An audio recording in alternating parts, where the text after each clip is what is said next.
This is Drop and Drop Out, the weekly podcast where a mix of gamers come together to talk all about video games. Tonight, we're talking all about racing games, the past, the present, and of course, the future. I am your host, Patrick, and dropping in this week, the homie Jake Twitchin. Jake, how are you? I am excited to talk about Burnout 3 with you. Vroom, vroom. And also dropping in Jordan, aka Cognitive Clips. How are you, sir? I'm excited to talk about Need for Speed Underground 2 with you. To the window! Oh, that might have been the first one. Wrong Need for Speed. Yeah, That's Need for Speed Underground 1. Yeah, well, what can you do? We thought, motherfucker, we thought that Forza Horizon 6 right around the corner, so we wanted to just talk racing games in general. And so we're probably going to end the show with a little looking ahead toward Forza Horizon 6. But before we do any of that, I do want to cover some quick housekeeping of the drop-in, drop-out sphere. Of course, go to dropindropoutpod.com to follow all of our different shows, our different channels, etc. But we have a fun, very cool announcement. This Monday, if you are in the Discord, you would have seen that we posted, thanks to Kayla, a monthly schedule. And on this Monday, May 11th, or May 12th, what's the date? May 11th, we had a little special guest stand-in, and I'm here to tell you that that special guest is one Greg Miller of Kinda Funny, coming on the channel to do a little podcast about gaming firsts. The first game we played, the first console we had, the first time we cried playing a game, all sorts of fun gaming firsts. So very excited about that. And that one's going to be at a different time. That's going to be 5 o'clock Eastern is when we're going to go or start the recording. So we'll be live for a little chicken skin and pizza talk a little bit before that at 5 p.m. Eastern time.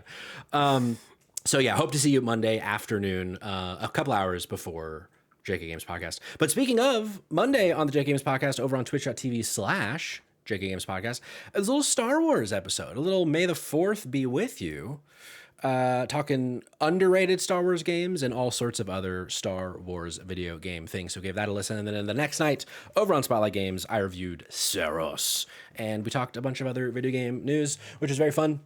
And then for those of you that weren't in the YouTube premiere last night, Boss Fight.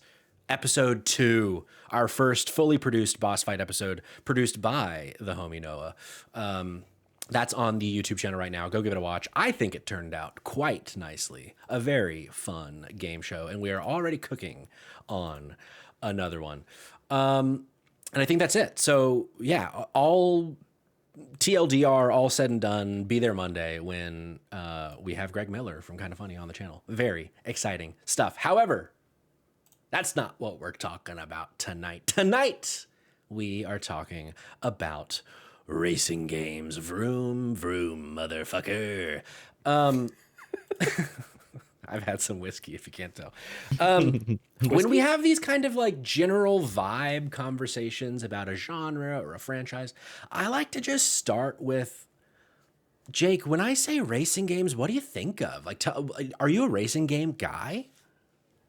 Yeah, massive racing game. I feel like racing games are one of the earliest, most appealing things to all gamers that like get in at a young age. It's something about like the arcade of it all when you see like the racing games that have the little chairs that you can sit in. And I think that's the gateway to like console gaming eventually, because you know, you're a fucking like toddler rolling around. You might not see a video game console until you're out there in the wild and you're at the movie theater and all of a sudden you've seen Who's an Exotica and it's a fucking game changer. Yeah.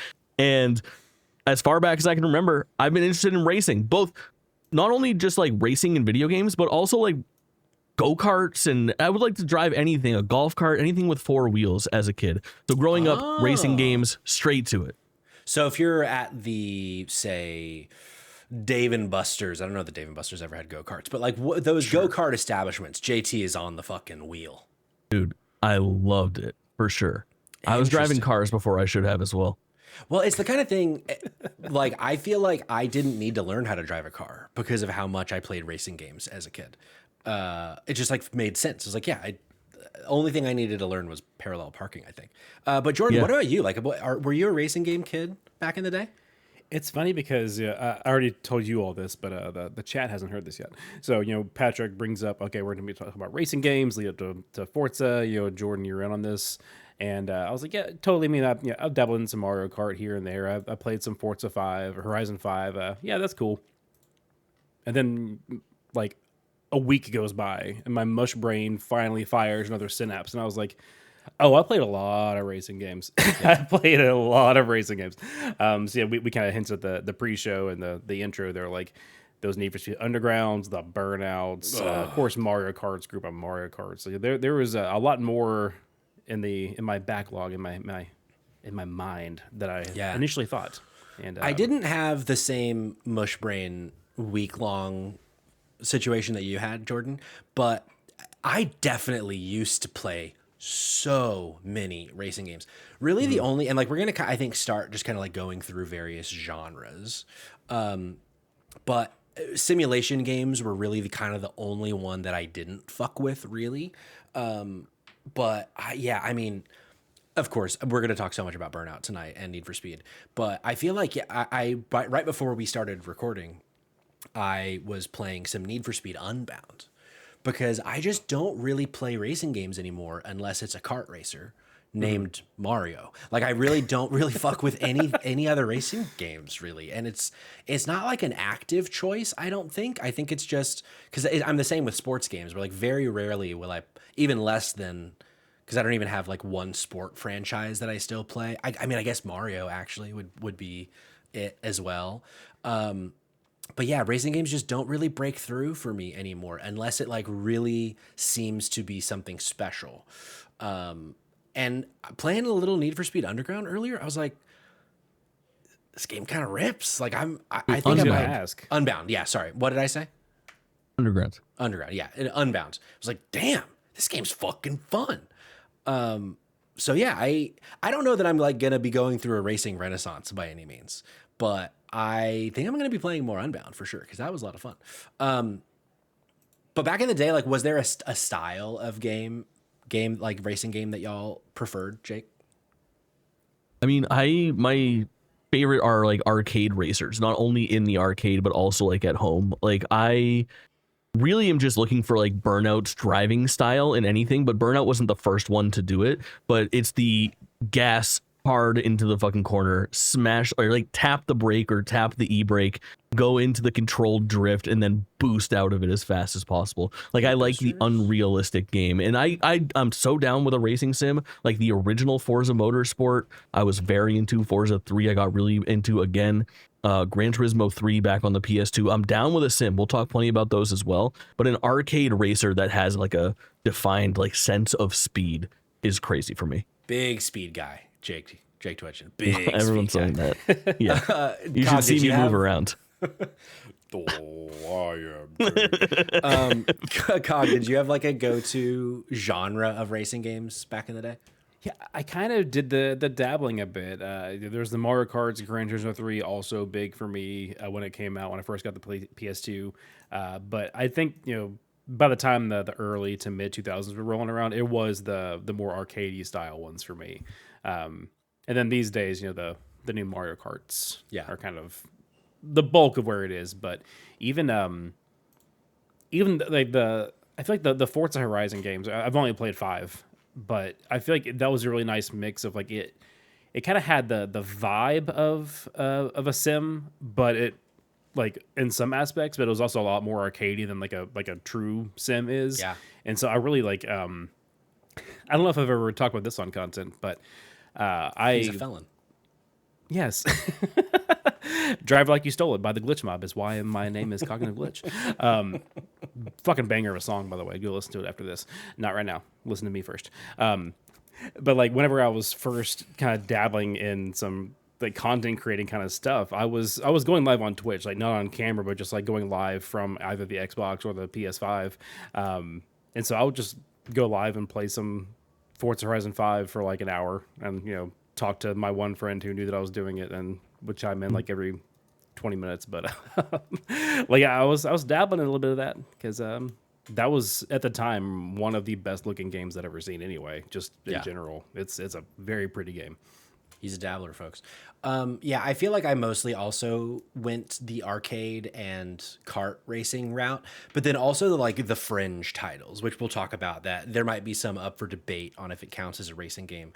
The crazy taxis, the road rages of like you are ultimately racing like a clock, not necessarily a person or a computer, but it is like you're behind a wheel, you're, in some capacity. So those also, I liked I'm in a car, but I'm doing something other than just racing somebody, but it's still very much like, gotta go fast kind of thing. Dude, this came up in a really big way when I was talking about this on my stream leading up to this, about what is a racing game and what is not. Yeah. And there started to be arguments. One of the most contentious ones was about snowboarding games. Is like SSX. I am staunchly in the opinion that SSX is not a racing game. It's a snowboarding game. It's an extreme sports game. But would you say Gran that Turismo isn't a racing game? It's a car game. But would you say car game means racing game, but racing game doesn't mean car game? See, this is where it gets a little fucked up. I know.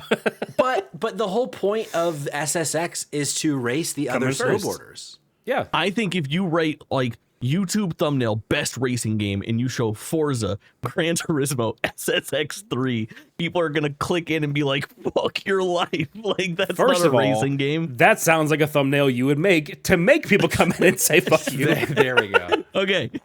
So my thumbnail that I prepared for this that everyone clicked at home, liking and subscribing, is significantly better than that.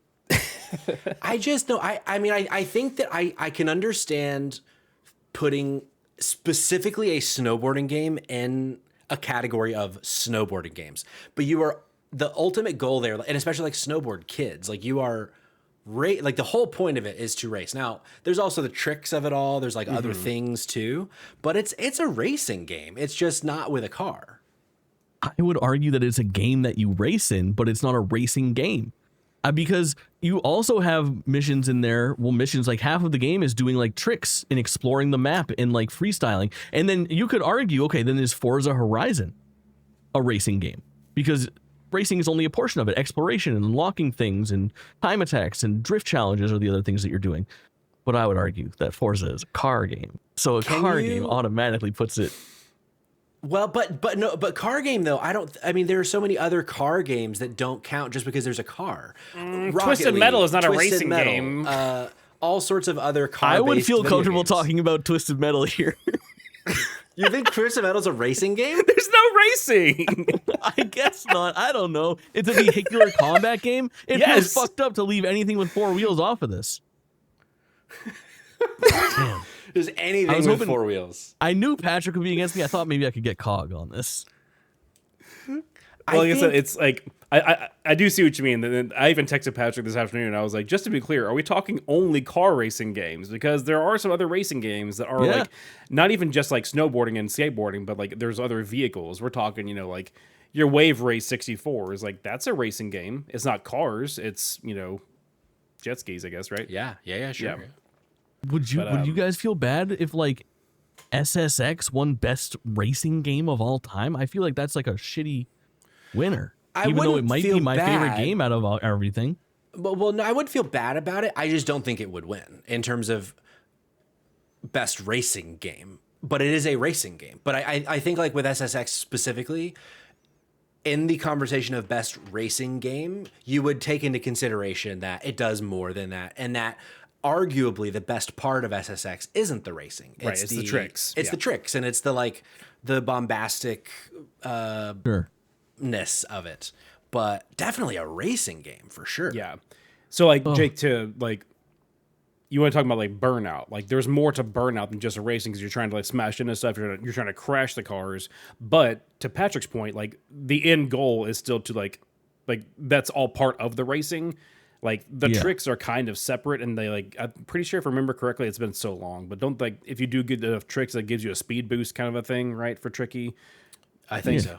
Yeah. So like you're building your Tricky meter. It's like 60% tricks, 40% racing, but like Burnout, it's like the crashes and the takedowns are all built into the race. So like, even if there is more to it, like you could talk about it in the conversation of a racing game, but you would actually a smart panel such as ourselves would sit down and say, okay, there is racing in this game and it is a main component, but how does that component of it compare to the rest of it, which is you're trying to do the craziest tricks you can and the funniest outfits and all that kind of stuff. So like that's kind of where my head's at. Is like I would still call it a racing game, but if I wouldn't call it the best one though, because the other aspects of it are better than the racing part. Yeah, I feel like there is an argument. I think the argument, what if I can just, put words in your mouth and anything else that you want in your mouth of mine. Right. I'll make a list. Yeah, for sure. I feel like things like the GTAs or like open world games where racing is like one certain thing. I feel like you are putting SSX in that camp of like, it shouldn't be a racing game because there's other things. But I think the thing that makes it different is that ultimately the goal of SSX is to win a race, whereas ultimately the goal in GTA is to like run over a sex worker in a car like that. You know what I mean? Like it's very much a different ultimate goal with the video game. You got to get your money back. Half the time you're trying to get the highest score. But that's is SSX a racing game is a separate podcast. It is. The racing but bonus isn't the place drop. to have this. But there was something that you guys touched on that I think is a good segue into breaking down some of the genres and talking about some of our favorites in each of them. When I was looking on Wikipedia, which apparently that's how you say it. It's not Wikipedia, which I'm not going to actually say Wikipedia, but it is a. Please That's how you say those moving file images. A GIF. I say GIF. Good. For some, I short circuited. I was like JPEG. No, he's not talking about a JPEG. What's he talking about?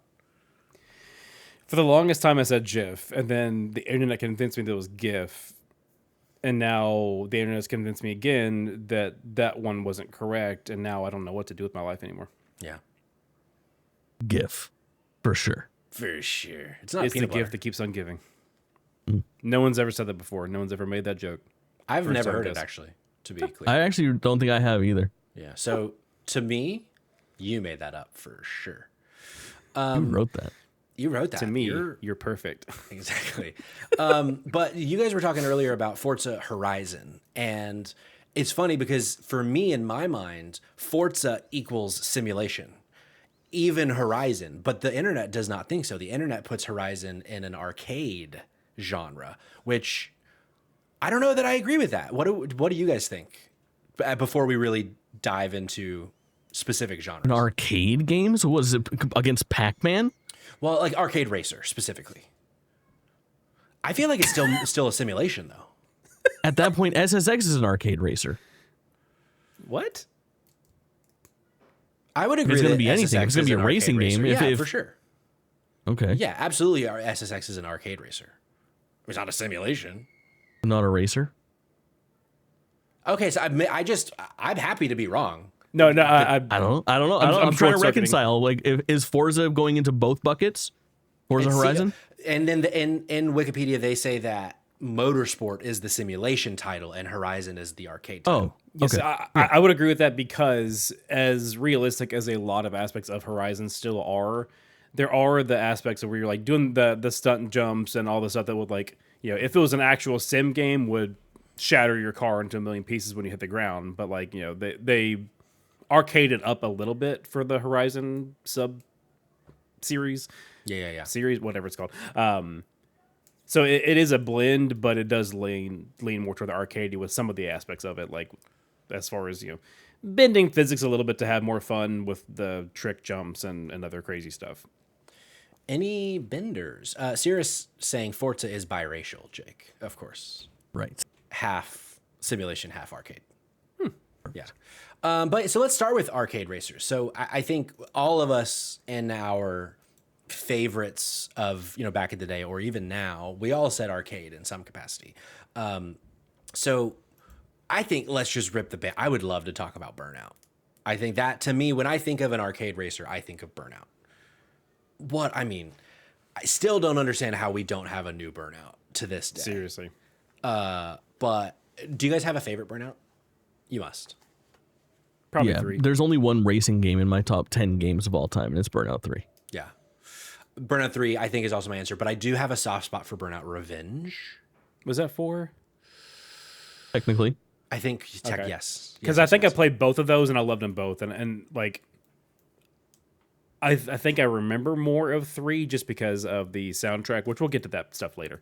But I'm pretty sure I had both and enjoyed both. I've tried twice in the past 5-ish years to pick up and subsequently get into Burnout Paradise, and it's just not the same.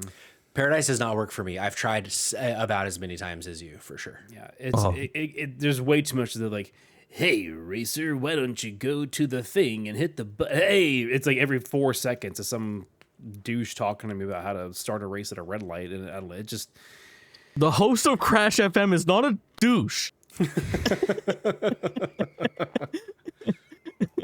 my bad.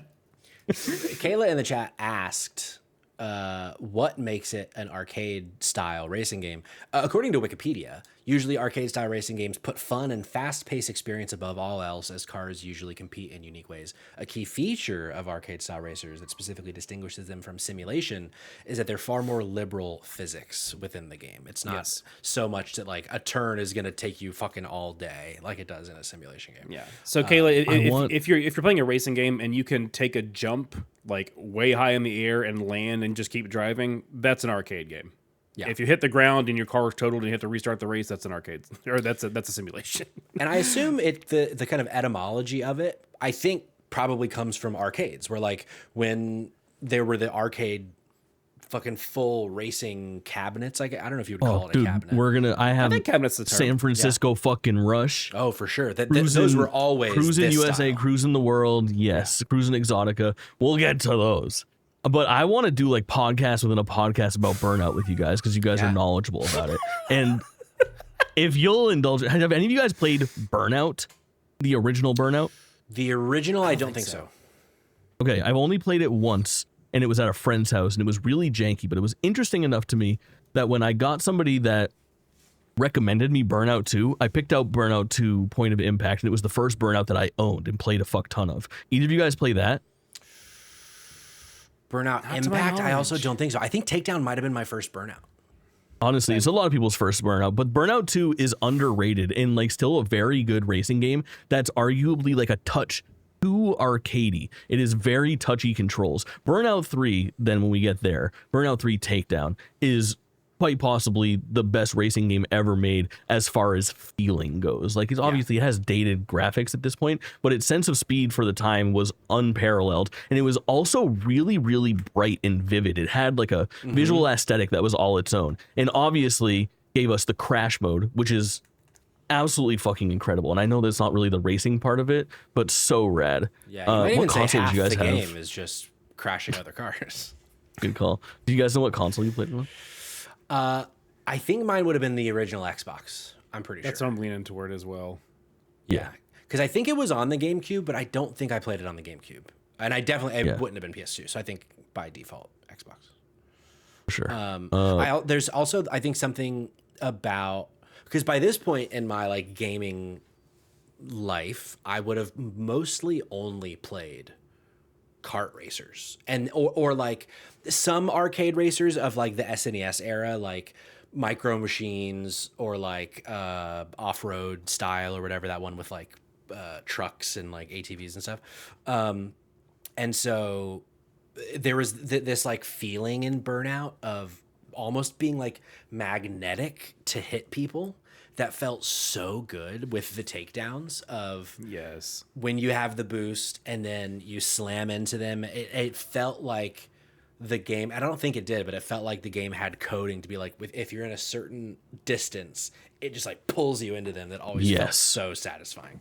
Yeah, the actual sense impact. of speed. Yeah. Sorry. Yep. No, the impact's great. And then if it goes bad for you, the after-touch takedowns. Yeah. Where you hold the button, you're in slow motion, and you can just kind of guide your car into like the fuckers in like 4th, 5th, and 6th place. You get the after-touch takedown. It's so fucking satisfying. Oh my God. Bring it back. Like, I know, it's so crazy to me. Like when I was playing Need for Speed Unbound earlier, it has some Burnout isms of like you get the drift or not the drift, you get like the nitrous more when you're like drifting or drafting somebody, or if you have a near miss, or if you're in the opposite end of traffic or whatever. So there are little burnout things like that, but it doesn't have that feel of an old Burnout game. And I don't understand how we haven't done it again. And I think it was Mr. Hawks, Big Freakin', someone in the chat, but my mouse isn't scrolling for some reason, that there is a game that it's tried to capture it, but I can't see it. Recreation. Have either of you played Recreation? I played the fuck out of Recreation when it came out. And what do you think? I put like 20 hours into that game. I got an early copy of it, and it was a little, I was going to say it was a little bit buggy during that early thing, and there was a promise of like a day one patch. Day one patch came out, solved some things. The problem is that the Burnout games were big budge, and Recreation has that like missing that je ne sais quoi that brings it from like a AA to like those were AAA racing games when Burnout came out from big fucking teams, successful teams at EA Big. And so you say exactly no, just EA, it was Criterion. You say qua, exactly, and the qua is the money. Perfect. I speak French. I think with Recreation, it's the closest that we've been to having like a Burnout feeling game, and at some points it feels fantastic, but it's missing like a little bit of something. A little further down Burnout though. Yeah. One of the things why I prefer Burnout 3, but I do want to talk about Burnout Revenge, is we talked about like the visuals on that game and how sharp they were for 3. Revenge comes out in like piss filter territory, so I feel like everything in that game is like a little bit washed out. It's kind of like a muddy brown or a muddy like almost like white or yellow depending on like the biome that you're in.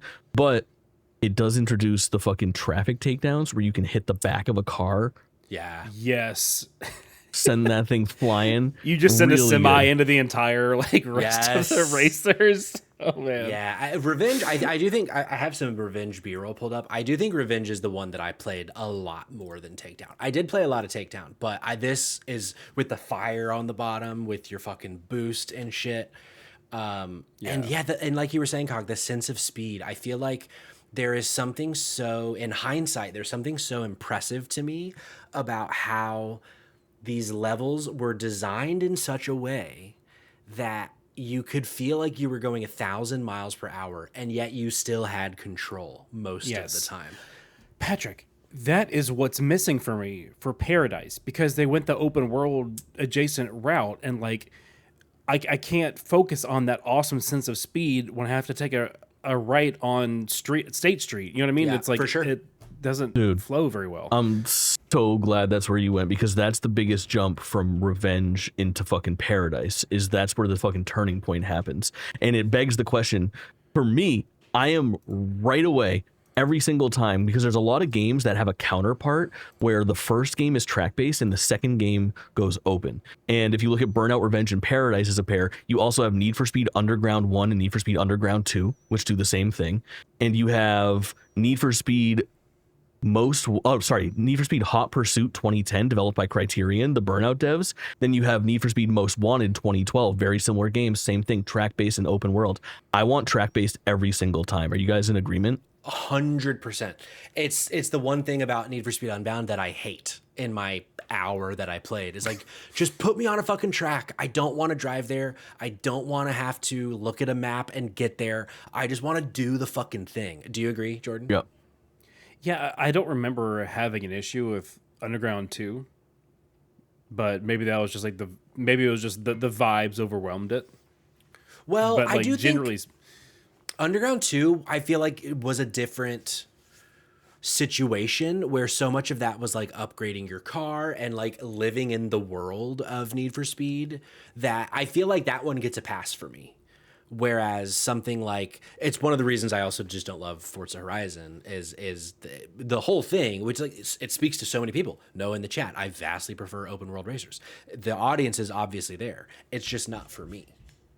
Yeah, that's fair. And like, I think it also kind of goes to, with Forza Horizon even, they do a much better job of, again, with a decent amount of time in only Horizon 5, But they do a really good job of, you have the open world where you're driving around and doing whatever and exploring and checking the boxes and doing the things. But when you're actually doing a race, they do a good job of still kind of like finding a way to, I don't think it's like a hard rail, quote unquote, but like they do a good job of still sectioning off where you need to go. Whereas Burnout Paradise is like just like an arrow at the top of the screen. So like, Yes. If they even just gave you like, a transparent, wall that you could still drive through if you weren't careful enough. But like if they gave you some other visual indicator besides just an arrow at the top of the screen, like it'll be a lot better, I think. So I can kind of dabble in both. I do love Mario Kart World. I like driving around that. But again, they do the same thing though, where when you're actually in the race, they still cordon it off more than just letting you drive around and screw yourself over. Sure. The complaint that you have there about like the transparency and wanting the guides is one that is heard very well by the recreation devs, and they come up with this really elegant solution in their game where if you're on the track, because it's an open world game like Paradise, but once you start a race, you have guardrails that will keep you in place on the road. Like, if you get veered off or smashed into them, you'll bounce off them unless you're taken out. However, if you come from the other side, if you've like taken a wrong turn or perhaps you like jumped up and ended up outside of them, you can kind of curve back into them. Like you can only pass them on one side. So it lets you kind of correct your course. If you are on a straightaway and you've ended up really fucked, you're not completely like out of the race. It's like an elegant it's not really an elegant solution, but it is a solution to a pretty big problem in those open world racers, which is kind of cool. Yeah, I like that. And which game was that, Jake? That's Recreation. That's Recreation. There is something that I do like about Need for Speed Unbound is that when you are taking a turn with the drift, you can use the NOS to like help you kind of get back on track and keep your speed, because it's weird. It's like there's this weird dissonance with that game of like parts of it feels very simulation-y but most of it feels arcadey, and the turning specifically feels very simulation-y to me, where it kind of, I think they want you to lean on that like boosting, which I don't necessarily mind. It kind of, to me, it goes to that point of I just put me on the fucking track, let me go from point A to point B as fast as I fucking possibly can. Mm-hmm. And that's all I want from a racing game, turns out. And put me in, coach. Not enough of them that do it anymore. I do want to bring in... Oh, go ahead, Jake. The open worldness of Need for Speed Underground 2, to bring it back around to that conversation. Yeah. I think what that game benefits from, as far as like not criticizing it as harshly as we do, say like a Burnout Paradise, is the fact that it's a full console generation prior to that. So like the scope of that world is significantly smaller. Like that is like a generally small open city that you operated in Need for Speed Underground 2. So it's less offensive because that was the first Need for Speed game to go open world, and open world racing games were really like, I think there's maybe some earlier examples, but I feel like the first one that I can remember hitting for me right as like Need for Speed was really coming up, but it was still circuit based, was fucking Midnight Club. Did you guys? I didn't play a ton of Midnight Club, but I dabbled for sure. I played all 3 Midnight Clubs on Xbox, and they were very fucking cool. Like, and they got progressively better through the first 3 as well. Like, maybe I like Midnight Club 2 more than 3 at this point, but really fucking good games, and felt insane to ride around an open city for the first time like that. Was it essentially Need for Speed Underground type, just a different developer?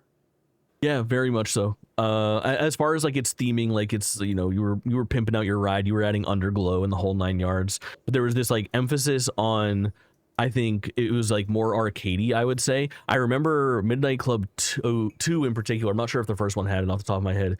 You could like control your car in midair, like pretty rapidly to kind of get it to land the way that you wanted it to, which was always very cool to me. But yeah, it was like more of like a boost based racer at that point that was utilizing the open world as its like main like selling point, because that really wasn't being done on like a scale yet.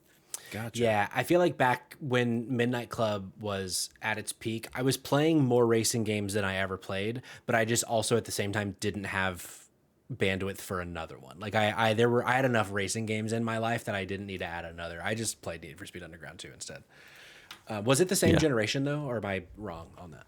Yeah. It was like 2000. It was all original Xbox. Yeah. Gotcha.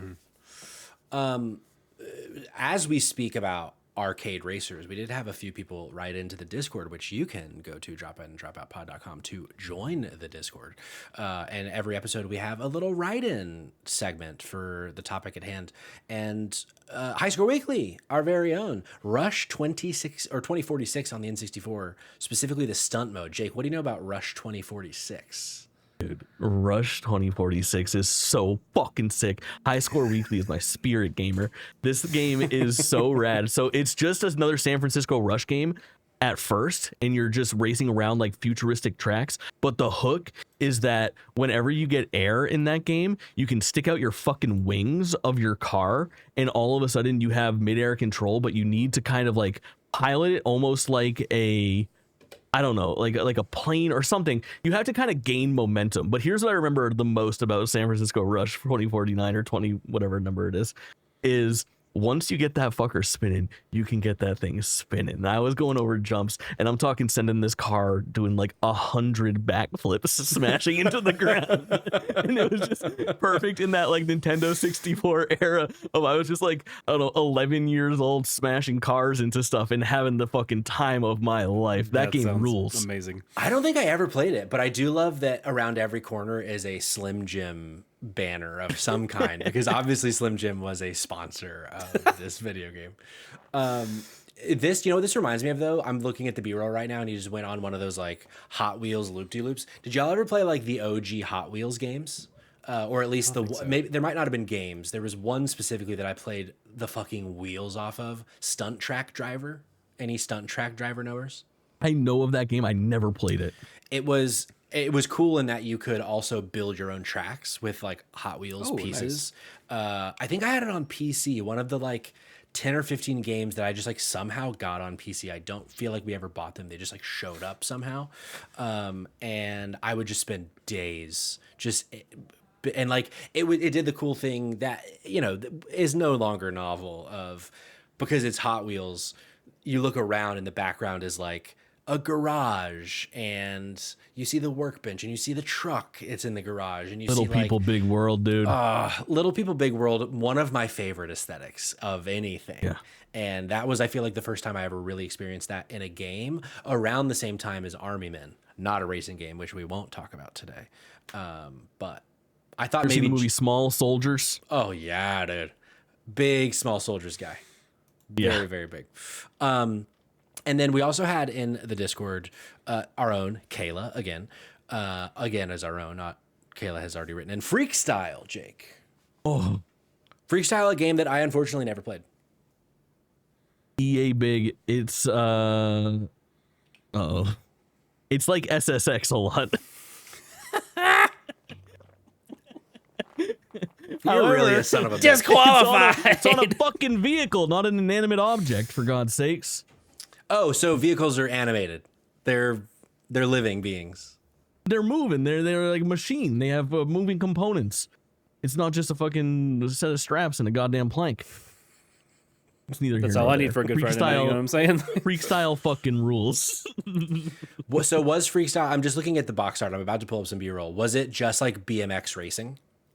No, and not tricks? BMX. It's motorcycles. It's motorcycles. Yeah, and it was like during like the peak, like, if I said Metal Militia, would that mean anything to you guys? Unfortunately, it would not. It is like the coolest guys in all of fucking like dirt biking were in this video game. I'm pretty sure, with like actual like licensed characters maybe, but it's like an over the top game where you're arcade racing, you're boosting around fucking corners, you're taking big jumps, you're holding the trigger buttons to do tricks in the air to gain boost. It is very very good. Oh, I definitely very similar played to this like game. Sled Storm, which is another EA big. I think that's big at that point. So you can go in the air and do Racing tricks to Game get a 2 on boost, huh? That's sounds a lot like something else we talked about. But you're on an animate object. I don't know, man. Strap on, boys. We're going racing. And then Josh also sent in Beetle Adventure Racing, which Beetle Adventure Racing on the N64 as well was a game that I feel like I saw all over the place. I'm in Hollywood Video, I see it. I'm in Blockbuster, I see it. I'm at a garage sale, I see people selling it. I'm at Walmart, it's like front and center. And for some reason, I never got my hands on it. I think maybe I just like didn't care about Volkswagens or Beetles specifically. But did either of you play this game? Don't think so. No, and I have watched probably 3 different occasions on my stream videos of this game, and it's been sitting at like that top third of my docket of games to play for like literally 3 years because it seems right up my fucking alley. And I think it has like crazy DNA. Like the developers of Beetle Adventure Racing went on to potentially develop some other shit that I'm fond of. I'm pretty sure. Look at this. Look at this B-roll. Last of Us. Oh my god. Yeah, that's good stuff. There was an establishment that is no longer with us. It was recipes. It was a barbecue joint that was called like Beetle Barbecue, and they had a Beetle out front that had a grill in it. It was just like very sticky, and teeth. No. Like you would maybe smoke some barbecue in this grill. That was in the like hood of the Volkswagen Beetle. Gotcha. And for some reason, I always assumed that there was some kind of connection with the video game in that barbecue place because I was young and stupid. And I just didn't want to fucking play it because of that. I got Beetle Adventure. Oh, go ahead. I was like, can I tell you a young and stupid story real quick? Yeah.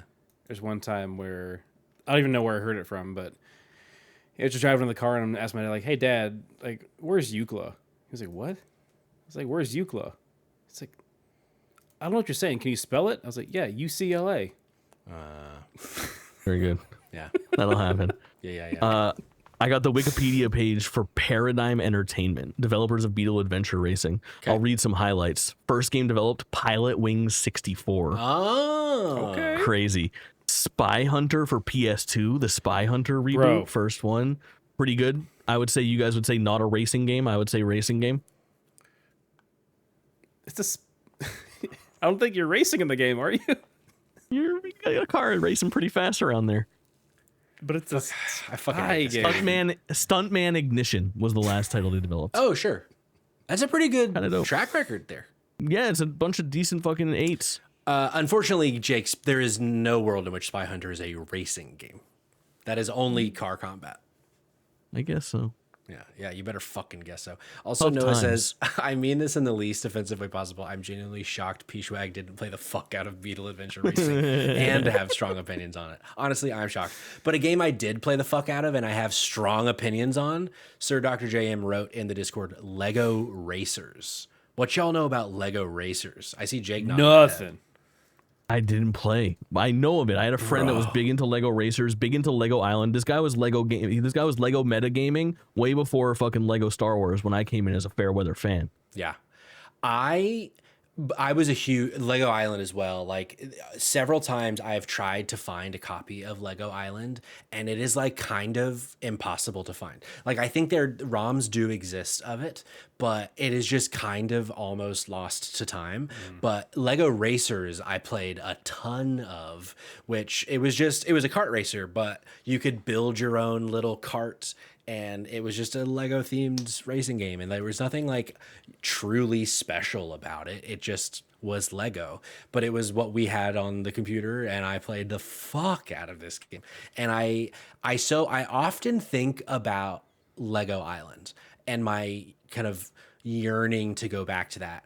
And I kind of forgot about Lego Racers until Sir Dr. JM wrote it in the Discord. So I am very thankful for the man that I hate with all of my being, that he reminded me of something I love, which is a beautiful thing, I think. We smash through some more arcades. Yeah, easy.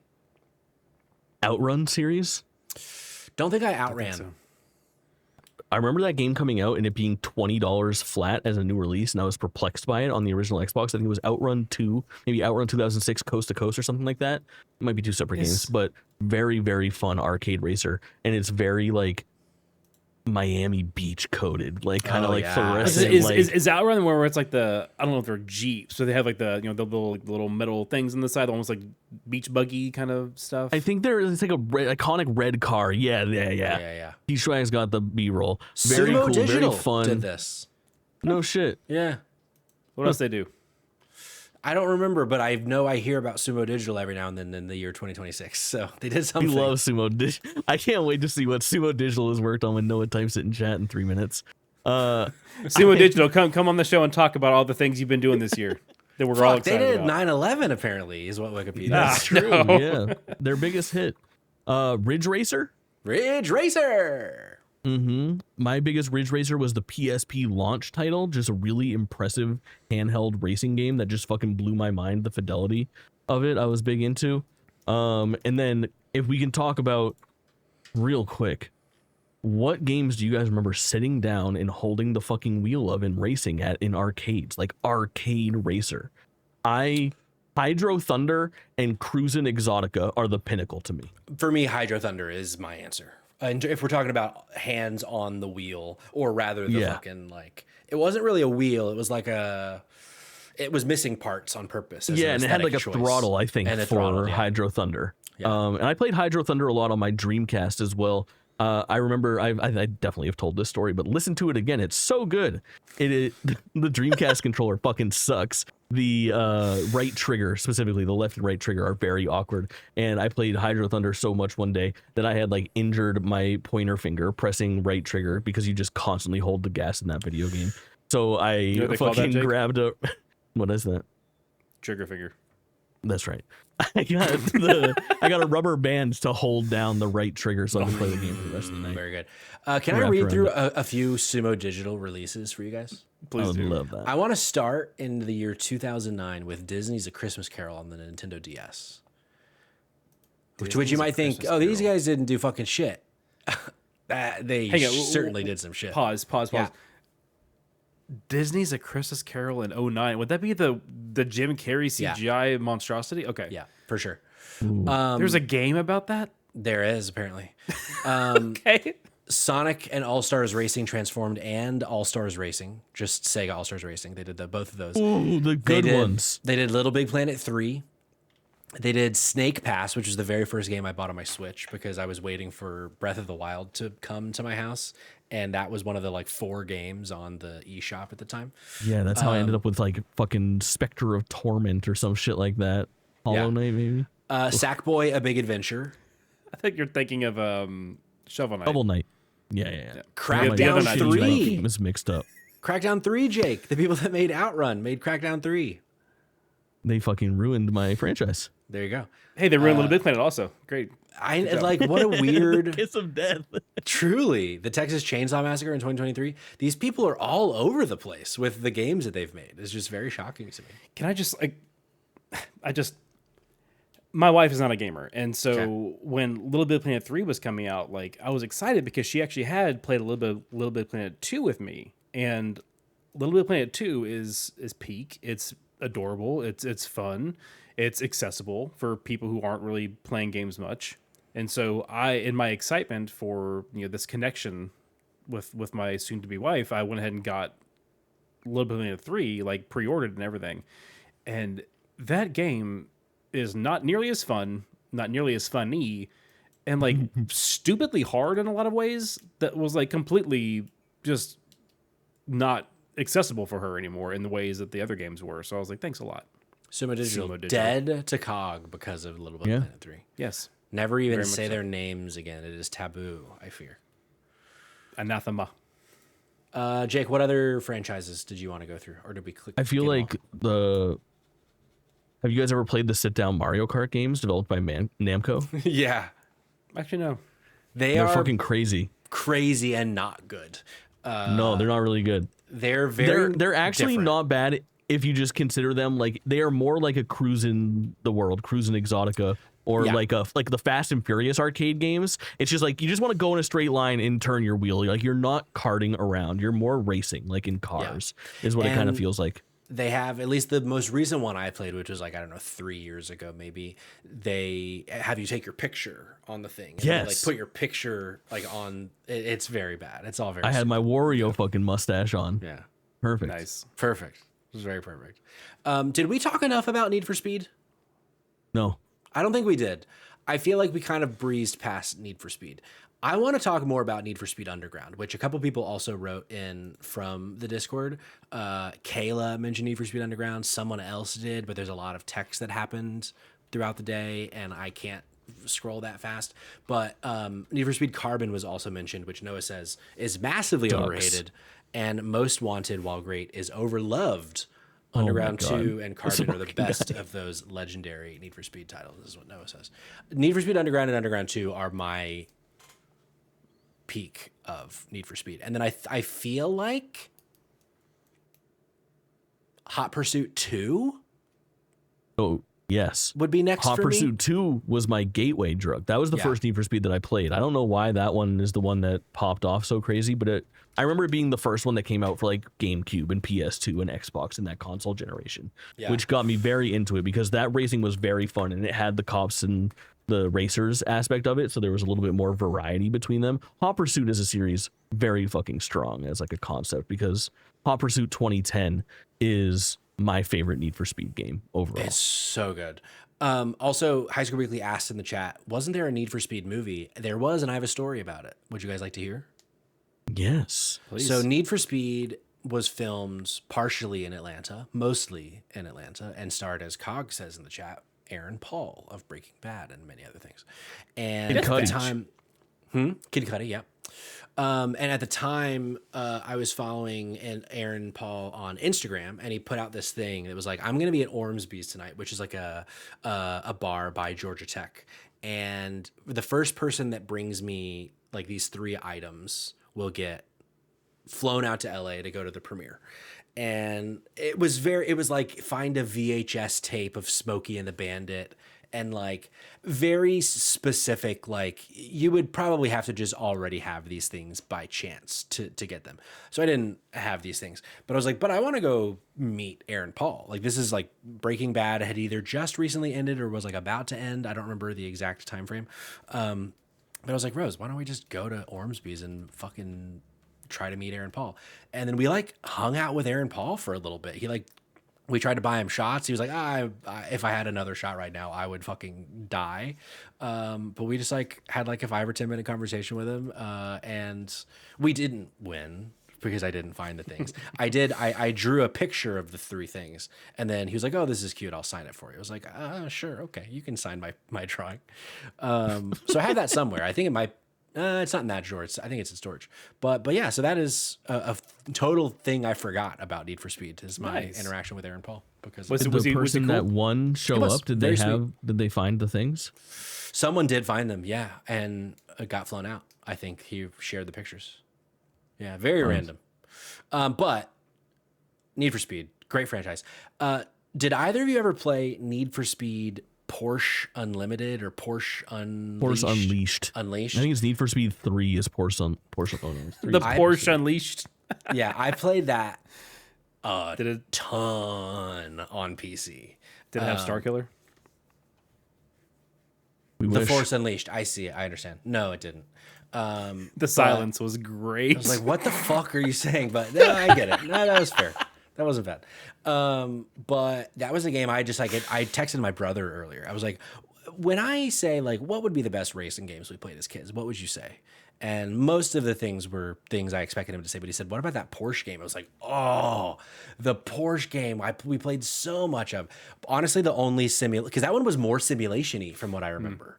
Because it was very much, it was like all the Porsche game or cars, and you had to like build them up and get them fucking brakes and shit.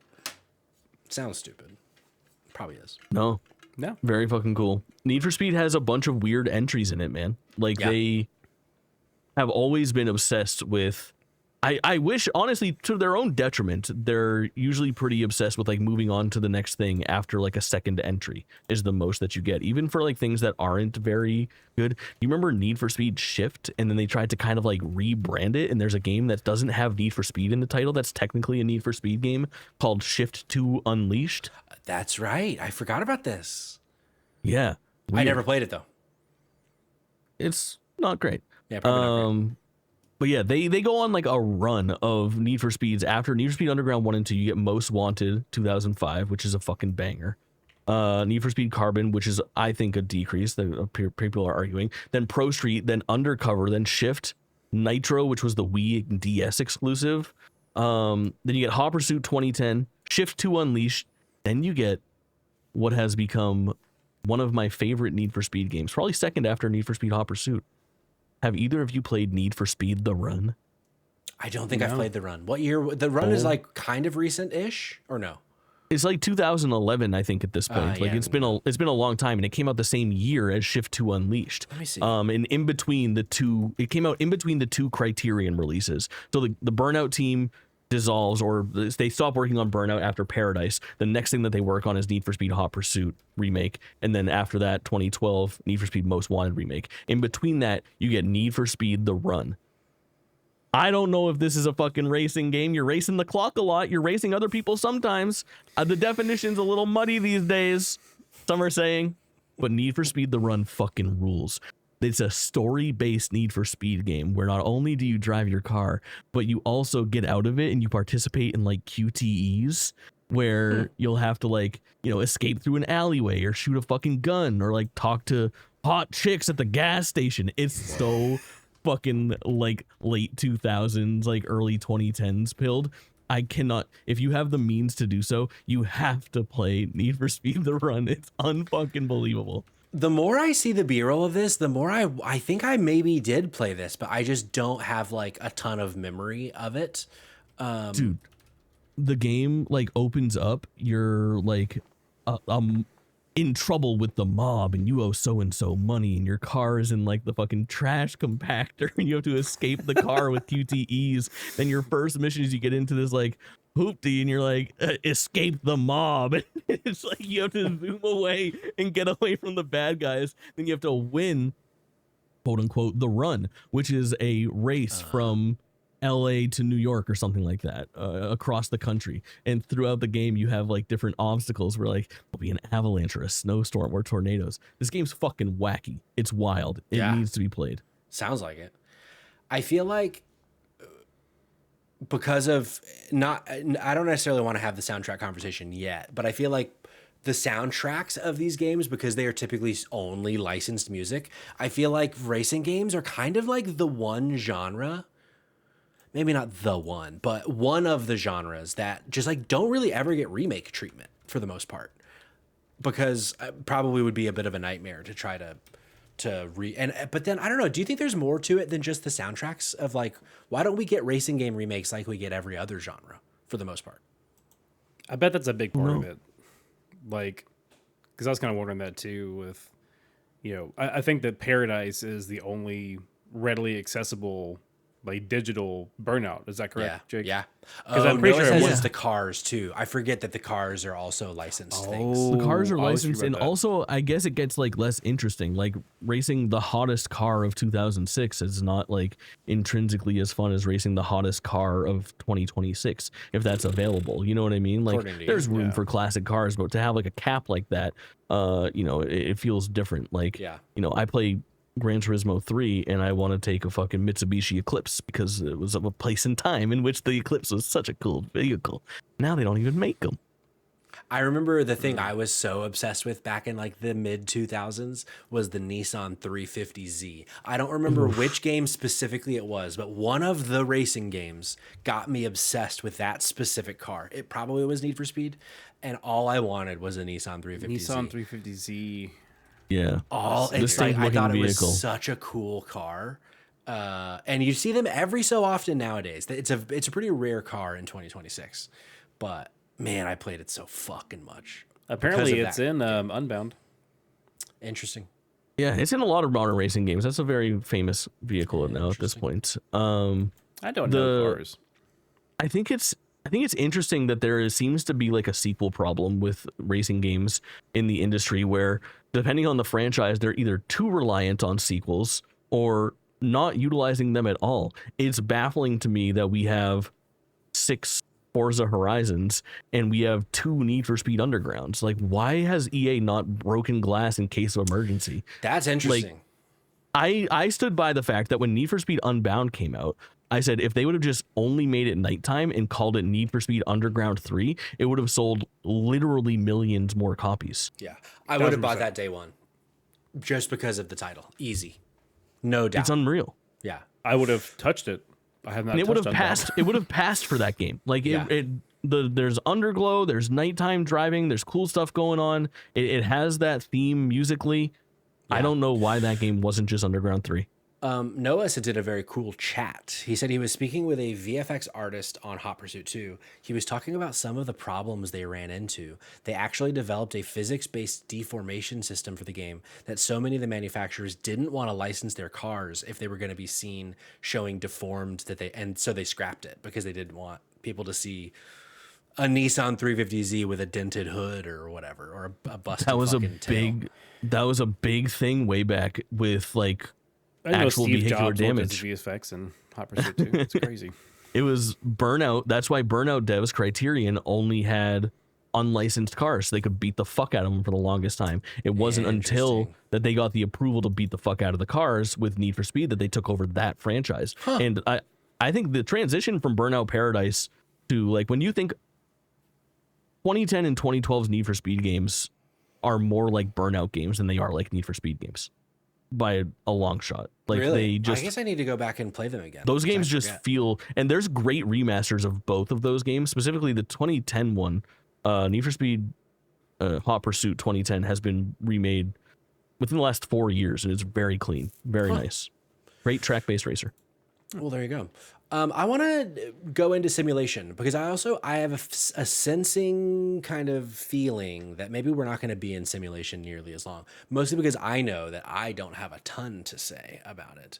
But Gran Turismo being like the king of, I think, simulation games, and Forza Motorsport being, I think, kind of second fiddle. Wikipedia also threw Project Cars in there as a simulation racer. I know that that's a thing, but I don't really know much about it. But I feel like Gran Turismo is like the one for everybody, especially when it launched was like such a fucking institution back in the PS2. That was PS2, right? Gran Turismo, the first one? Yeah. First two were PS1. Third one is a PS2 launch title, I believe, or launch window at least. And a very common bundle back in the day as well. So Gran Turismo 3 A-Spec is basically all over the fucking place for PS, like one of the best-selling PS2 games of all time. I was about to look that up because it was like, I remember being insane. So I think I told you all recently, but I haven't told it on content before, I don't think. My brother, it was probably 2000, whenever the PS2 was coming out, and we'd asked for it for Christmas. And before school one day, he just gets this wild hair to start looking for presents around the house, and somehow thought to look like we had a garage that had like one of the cabinets kind of built into the wall of the garage, and there's a refrigerator back in the back of it by the workbenches. And he just like climbs on top of the cabinets and like looks on top of the refrigerator, and lo and behold, there's a PS2 back there. And so we're like, oh my God, this is crazy.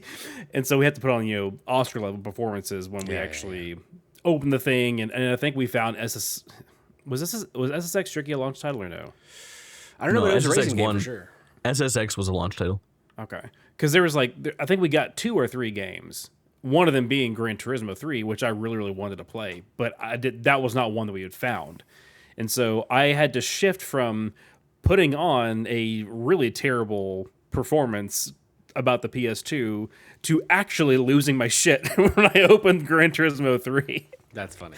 It was beautiful. Very good. A beautiful moment. But yeah, I played that so much, and like I've never been like a car person, like even as not like as a kid that I grew out of that. But there was something about being able to like, I'm gonna go in here like tweak my brakes. I'm gonna go in here and like tweak this little setting on this car, and like it was just so in depth, and it was beautiful. Loved it. Yeah, something about those, like, even I remember one of my friends that had a PS2, because I never did as a kid, was named Jake, believe it or not. And I would go to Jake's house and I'd flirt with his mother, because I always flirted with my friends' mothers. And they had their PS2 in the living room, and he always wanted to play Gran Turismo.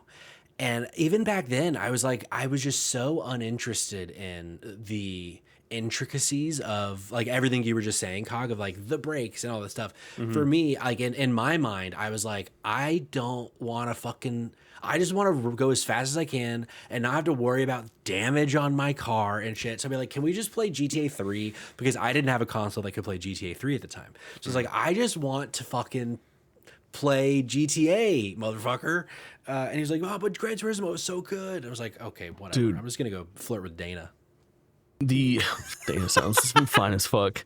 Gran Turismo 3 is one of the first games that I can remember being really obsessed with, like, the economy of. Like, that game worked in a way that it felt like a fair balance. Like, I would have to get in there and do my fair few races a day for the time that I had after school when I had my video game time, to get in there and make $60,000 to buy the next car that got me to like the B class license so I could race faster, win more money, get the sample of like the F1 racing car. Like, there was cool things happening in that game that took me like hours and hours. Like, I had probably like 100 plus hours in Gran Turismo 3. Wow. Just from like building out my collection in like that really pure time frame of like the sim racers. Like Forza Motorsport 1 does a lot of this as well, I think very, very elegantly, until by the time Forza Motorsport 2 comes out and Gran Turismo 5 comes out, like, we are in microtransaction hell, in season pass hell. It's no longer a contained ecosystem for that in-game economy. But when you had to just rely on you versus the CPU to get the cool fucking cars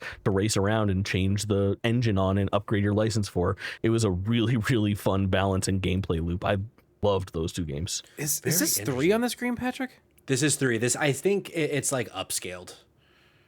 But it still looks good. It still looks good, though. It's unbelievable. Like, Yeah. That's the sim racers have always been the showpiece, the technical showpiece. Like, still, I think on PS5, even though it's a cross-generational like product, like probably Gran Turismo 5 is the best looking game for like a screenshot. Yeah. I remember, even though I didn't care about simulation racers, I would typically rent them if I got a new console, because I wanted to see smart. in action of like, and like, I feel like Final Fantasy games were often in that same kind of category of just being able to do like kind of like the best that the console could do at launch kind of thing, or you know, close to. But I do want to mention. Go ahead, Jordan. So this is only this is not a racing game. It has time trials, but it's not a racing game, I don't think. It was called like Infamous First Light. Was really pretty, and I wanted to try that one out on my new TV when I first got it, because it had all like the neon and all that stuff. So yeah, having a good go-to game or genre for a new setup is for sure. For sure. I do want to mention though in the chat, just to show how much I don't care about simulation games.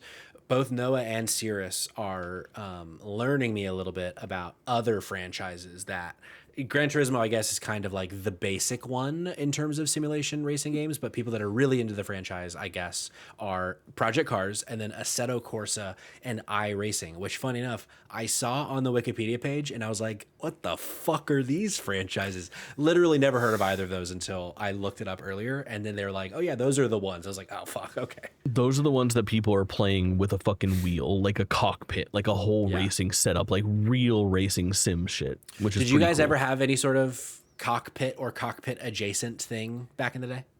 No. I got a wheel. I got my Thrustmaster T150 right over here set up, ready to go.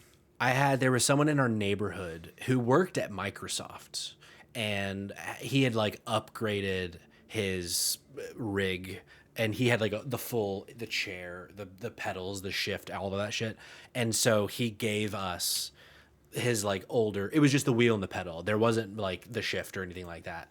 And I only had the Need for Speed Porsche game, I think, on the computer. And so I just would play that with it and just try my best, because I was like, I loved the idea of having the wheel, but I never really got to have like a good on the wheel experience. The best would have been like Mario Kart Wii, which is not a good on the wheel experience. It's, it's fine. Any other thoughts on simulation before we jump to the next category? Not much. Like I said, I still... Just somebody go. It doesn't matter who. Jake, go. Jake, go now. Honorable mention to Automodelista. I'm not sure if you guys have ever heard of that game. No. PS2 sim game, but with cell shaded graphics, and was one of the first games with cell shaded graphics. I want to say like 2000, like it predates Okami, I'm pretty sure, and some of the other ones that like really popularized it, especially on PS2. I mean, Jet Grind Radio was already kind of up there, but very, very cool game. Hyper realistic racing with a really cool visual aesthetic that like stood out in a crowd. Awesome fucking game. I'm pulling it up right now. I've never heard of this before, but it does look cool. Seeing it spelled out in chat is not how I thought it was going to be spelled. I thought you were saying Automodelista, like Mona Lisa pun. Modelista. I'm not sure how to say it. Automobilista, like automobile, but automobilista. Mixed with fashionista. Got it. Yeah, for sure. I am trying so hard to find this fucking thing. You have to look up the Microsoft Xbox 360 wireless speed steering racing controller. Not wheel. The Microsoft Xbox 360 wireless speed steering wheel. This thing launched alongside Forza Horizon, not Forza Horizon 3, Forza Motorsport 3 on the Xbox. And it was a controller that kind of looks like half of a wheel and has an accelerometer in it like your phone would that lets you just tilt left, right. And it was so fucking cool. I played the shit out of Forza 3 with that. How funny. I don't think I ever saw this. It's crazy. It's apparently Automodelista. That looks pretty. What? Yes. This looks like a pretty game. Oh, the game? YouTube there was a B in there. No B. No B? No B. They just no B. spelled it wrong in the fucking... I can't believe Throneful with 2.45 million subscribers spelled it wrong. Way to go. Truly unacceptable. What a fucking idiot, dude. I'm Noah, I'm looking at the Wikipedia article for the game, and it is Auto Space Modelista. That's what I'm saying. You have the wrong one. Because a lot of people are saying Automobilista. Different game. Automodelista. Modelista, maybe? Is my 2 guess. L's, yeah. Perfect. Okay, that is a very different game. I was going to be an asshole and be like, Jake, that's not cell shading. But I was like, I'm going to let that go. The Automobilista, unequivocally not a cell shaded game. And I understand. I did find it. Okay, now we're all okay. Everybody was wrong and right. This game looks fucking cool. The other one looked like shit. This game is fucking cool. Very fucking cool. That's so funny. That's very good. Look at that's that. very good. Let's talk a little bit about kart racers. We've dabbled a bit, and like we've talked. I don't think we need to talk about Mario Kart. If I'm being honest, we can if somebody really wants to talk about Mario Kart. Like we have a Mario Kart episode. Yeah, we have a whole Mario Kart episode. But what I would love to talk about is some other kart racers, some just to throw out. Diddy Kong Racing, which we've talked some about before, the Sonic kart racers, the Crash Team Racing, the Mickey Mouse Speedway Racer. We got Lego Racers, which I already talked about. All sorts of. There's also the Little Big Planet kart racer on the Vita, which was very fun. Jordan, well, like other than Mario, what's a go-to kart racer that you love? None, really. It's only Mario for you. I actually don't know. Aside from Diddy Kong, I'm not sure that I played a single other kart racer besides Mario Kart. How about that? Yeah, because I it's so weird. I don't know if it's because like when did the first Crash Bandicoot games come out? Was it PS1 or 2? PS1 for sure. Okay, because I feel like us not having a PS1 meant that I just was not in the zeitgeist for some of these complete series that came out, therefore the spin-offs and stuff. So like again, we've talked about before, I think, on content like briefly, but like my first playthrough of Final Fantasy VII is like ongoing because it was the remake on Switch 2 this year. Like not that the first time that I actually played through anything past Midgar, which I guess technically I still haven't. Yeah, thanks a lot, Sony, Square Enix. But Yeah, so like, I never, even though we had PS2 and 3 and 4 and 5, I never got it. I never thought to pick up like Crash Team Racing or any of the other, like, wasn't there a, I know Sony All Stars had like a fighting game. Did they have a racing game too? Sony did not have a racing game, I don't think. Okay. So it was There just was Little Big Planet Kart, and there was Mod Nation Racers, were the two first-party Sony. Which Mod Nation racers Racers also fucking so good. fucking didn't play either one rules. of those. Yeah. So. Damn. Okay, well then, Jake, what's your go-to then? I'll slurp up any. There's nothing that you said that I haven't played. I don't think. I will fucking fuck up a kart racer, and it's disgusting. I played Garfield Kart 2 last year. It sucked. I loved it. Like, that's the problem with me. I just like, dude, Diddy Kong Racing is the cream of the crop for me. When if we're not talking about something in the Mario Kart series, that's where I go. Special honorable mention for the second. I like Crash Tag Team Racing quite a bit over Crash Nitro Kart or Crash Team Racing personally, but that's not really the popular call. Special shout out to it's bridging the gap a little bit between a kart racer and like an actual just like arcade racing game, but the free-to-play Disney Speedstorm game that came out like 3 years ago is low-key such a banger that operates just like a fucking mobile game with like the most horrendous like upgrade paths and currencies and shit like that. It's a fucking deal breaker for me, but if you wanted to hop in there and just enjoy a night of casual racing, it's a great free-to-play fucking game to just like bump in and start racing on. Crazy music, great characters, the graphics and the sense of speed really fucking strong. Just like super cool. They got a Steamboat Willie level that's all black and white, like just awesome visual aesthetics, techno remix of like songs from Hercules while you go through like destructible environments. Very, very cool fucking video game. Do they do the thing where it's like it's all the Disney IP, including like Marvel and Star Wars, or is it mostly just like what you think of as capital D Disney? Capital D Disney. It's the cartoons, it's the animated flicks, it's Tangled, it's Frozen, it's Hercules, it's Mickey Mouse, it's fucking. This looks pretty goofy. slick. Oh my god. Yeah, it does look very good. It's really solid. It's really fucking solid. Do you know, is there a way that you can just give them like $70 to get all of it, or is it they do not give you that option? Yeah, it's like you need to like open like your hourly boxes, your weekly boxes, your daily boxes to get like engine part +7 to get to the next level of engine. You know what I mean? That's like it's really fucking bad. I don't know if they overhauled that or anything like that, but it's like the most annoying form of free to play microtransaction-y shit. That fucking sucks. Bad progression. Yeah. No, thank you. Diddy Kong for me was a huge one. Also, Mod Nation Racers, as we just mentioned.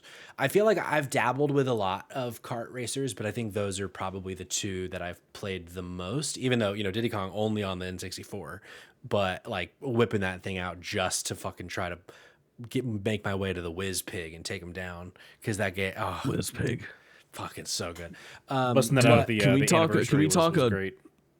Donkey Kong Bonanza spoilers a little bit here? Yeah, I think not so. Not the one that you're thinking of, but there is a point in Donkey Kong Bonanza, one of the later levels that you get to, so I guess minor spoilers for that, and one of the fucking like creatures that you meet there are these blue elephants that look just like fucking Taj from Diddy Kong Racing. Yeah. And I thought there's no actual connection, but like, dude, blue elephant is pretty fucking unique. Like I figure it's got to be some sort of like homage or something along those lines because it's fucking cool. I love that shit. When he's tripping balls.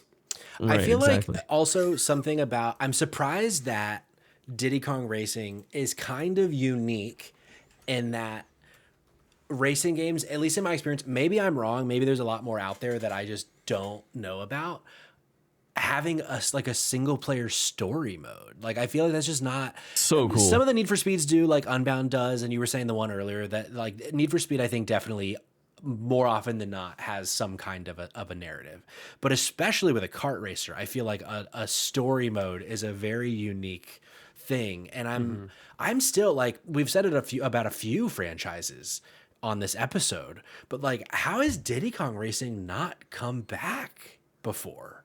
It's just surprising to me. It's surprising. They had a remake of Diddy Kong Racing on the DS, which was actually really solid, which I was so happy to see come back after all those years, but it had some discrepancies. Like it had, I think that game has like replacement characters because now there was like IP that they didn't own in it. Like they didn't put Banjo in it. The story of what happens after Diddy Kong Racing to Rare and Rare's relationship with the Diddy Kong Racing franchise is so strange because they were working on a game at like Space World 2008. There was a trailer for Donkey Kong Racing for the GameCube. Hodge was in it. It had like a fucking stampede of like Donkey Kong characters. I think like Tiny Kong was in it and shit like that. Donkey, Diddy, Rambi. You were racing on animals in the like CGI trailer. Never came to fruition. Rare is in the process of like getting sold to Nintendo. Sold to Microsoft during this time. And they flip some of the Donkey Kong work that they were working on into a game called Banjo Pilot for the Game Boy Advance. Do you guys know this game? Basically like a stripped down version of Diddy Kong Racing's airplane mode, starring like Banjo and Kazooie and some of like the third party characters from Diddy Kong Racing. It's like the closest thing that we have to a sequel, like a spiritual successor. Really bizarre. That is very bizarre. I had no idea. Sir Dr. JM in the chat, raise your hand if you hated Diddy Kong Racing. Like, do you enjoy anything other than fucking Silksong? Grow up. Look. Jeez Louise. I can. I'm a moderator. I can block him. No. I'm just gonna. I'm joking. Yeah, we played so much fucking Diddy Kong Racing, and being able to. I don't remember exactly how you do it, but you like run over a frog in the little river to unlock the like chicken character, who was like the best character in the game somehow. Dude, an overworld with secrets, like a hub world, is so cool. Like, it had the same thing going on in that game as like why I loved Sonic Adventure 1 and Mario 64, of like that hub world held secrets that were real and secrets that my friends told me about that were not real, and things, and then like theories that I had. Like I was racing into every fucking wall and crevice in Diddy Kong Racing trying to unlock a secret fucking cup or something like that. Yeah. Very cool. What a game. Can you imagine if they had like the, leaving messages a la Souls games? Invisible wall. Yeah. Try finger, butthole. God, I would. Any other kart racers we want to talk about? I played none, so I'm the most boring person. I know. I'm so shocked that you've never played anything but Mario Kart. I have some that I feel like I haven't worked in correctly to like other conversations. Can we do like the JT fucking catch-up section of random racing games that I have written down still? Sure. Perfect. Any of you guys know Juiced or Juiced 2 Hot Import Nights for the PS2? No. Is that just like kind of Need for Speed knock? Yeah. Kind of like Need for Speed knockoffs of that era. They were really fucking fun. Street Racing Syndicate, SRS, was also of that time and really dope. Somebody in the chat brought that up. I forget who. But had a babe on the cover. The Crew. The Crew, I do remember. I didn't play it, but I remember The Crew. Not even that old. I mean, I played The Crew Motorsport in 2023. I think it's Motorsport. Motorfest. Crew Motorfest. Forza Motorsport. Crew Motorfest. Which is cool. And it has that, like, not only is it very, like, arcadey racing, but you can transform into a fucking boat or a plane in the open world. Nice. And it, like, Spy Hunter? solves some of the problems that you have of like an open world game when you're like, fuck, I gotta get to this race, of like, okay, well, I don't have to drive over this mountain, I can fucking fly like straight to my destination, which was pretty rad. Somebody brought up in the chat, I think it was Sir Doctor, Splashdown Rides Gone Wild, which Splashdown, I have to say, reminds me not only of that but of Wave Race 64 and Wave Race Blue Storm. Man. Bangers. Absolute bangers. I love a jet ski racing game, like a Jet Moto even, for the PS1. Very strong. After there was going to be like the others category, which I would put the wave races in, but feel free to whatever ones you're going to bring in now is fine. That's pretty much all I have. I think Splashdown Rides Gone Wild in particular deserves like a massive amount of credit. It's one of the first games that I bought the PlayStation 2 for to get it like set up for streaming so I can play retro games again. It is the most fun racing game format that you could possibly have, and it also jumps in with the last one on my list, which is Motor Storm. Motor Storm. Because Motor Storm 3, Motor Storm Apocalypse, does the same thing. And what I love is I love a progressive fucking track in an arcadey racer, I guess. Ooh. Or like a non-traditional racer. So what happens in Splashdown is you will be in like an ice cavern, and after lap 1, the ice will fucking melt and the water level will rise, and now that second lap is like different. Or in MotorStorm, there will be an earthquake, and now the bridge that you took on lap 1 has fallen, and it's a jump into another area of the map for lap 2. That's so fucking sick.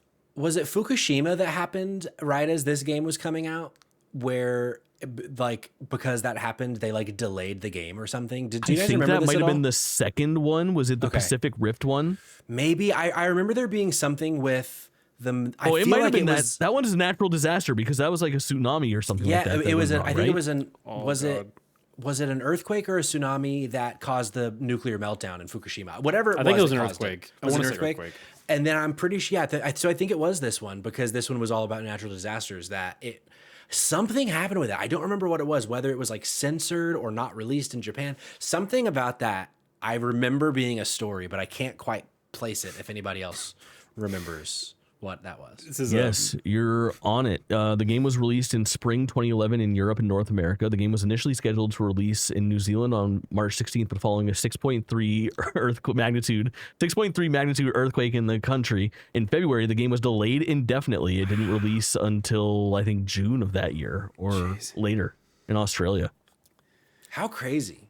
That reminds me of when like Nintendo had to put out some like really brief like, hey guys, we're gonna. What did they put some sort of special message before the direct where they revealed the name Tears of the Kingdom because it was right after the Queen died. Queen. the fucking Queen died.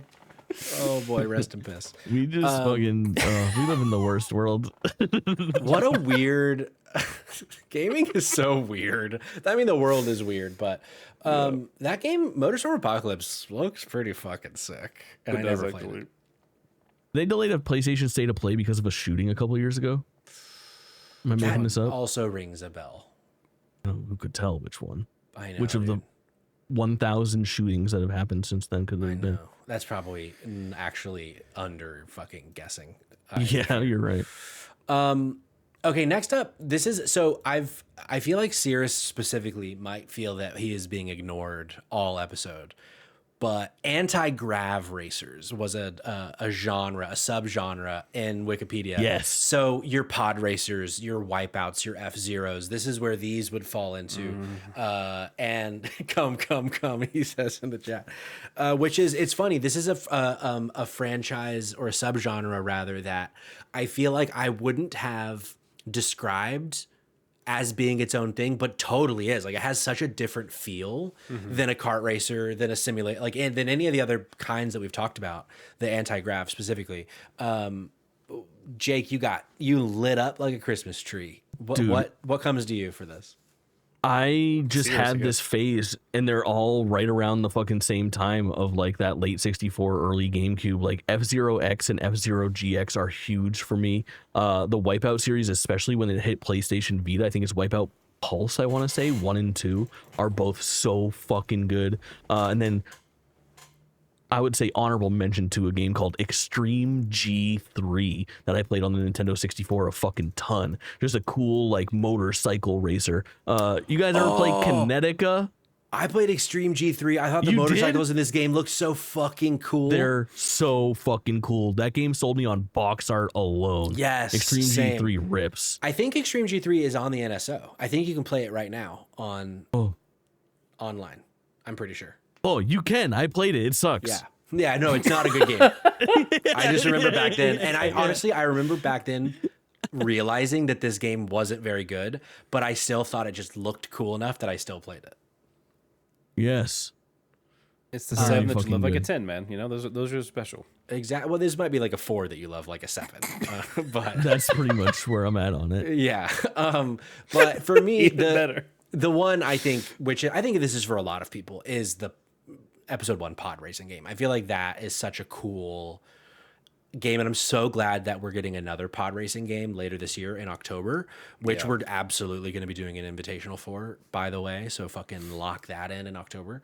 But I learned something the other day, and I think it was in our public Discord, if you go to dropinDropoutPod.com, that Josh, High Score Weekly, taught me and so many other people. Did either of you know this, that in Pod Racer you could use 2 controllers and each of them was one of the thrusters in the game? No. I had no You were saying that on fucking JK clue. on Monday. That sounds like the coolest Insane. fucking thing that's ever happened in a video game, and I've not been able to do it still. Did you guys ever play it at the arcades?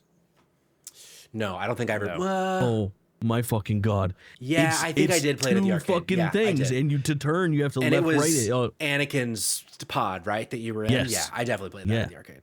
Now, Patrick, do your best Sebulba impression. Sabulba, Nice. Pantapudu. Now do Newt Gunray. No, different guy. Different guy? But that's okay. Oh, that's That's right. Boss That's Nass. right. That's Boss Nass. Newt Gunray, I won't be doing, actually. Correct. I hear. But Sebulba and Watto, very similar. Just one kind of speaks English and one kind of doesn't. But their voices is very similar. Fun fact: Sebulba teaser for the fucking Star Wars Galactic Racer at the end, the stinger. Old man Sebulba arc. Oh yeah, dude. You'll have to look it up later. The Chozo that is spoken in Metroid Dread. One of the word. I think the translation is however or something like some sort of like transitionary word is like Sebulba, and people are like, wait, what? Did he just say Sebulba?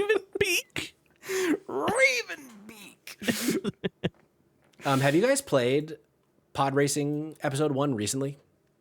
Not recently, no. I'm pretty sure I played it as a kid. It feels pretty good still. Like when I got the analog 3D, I haven't put it back in yet to try the dual stick of it all, but I played for like an hour and a half the first day that I got the analog 3D because I mostly wanted to see how all the games that I had, which ones even like I could get to work because some of them I couldn't.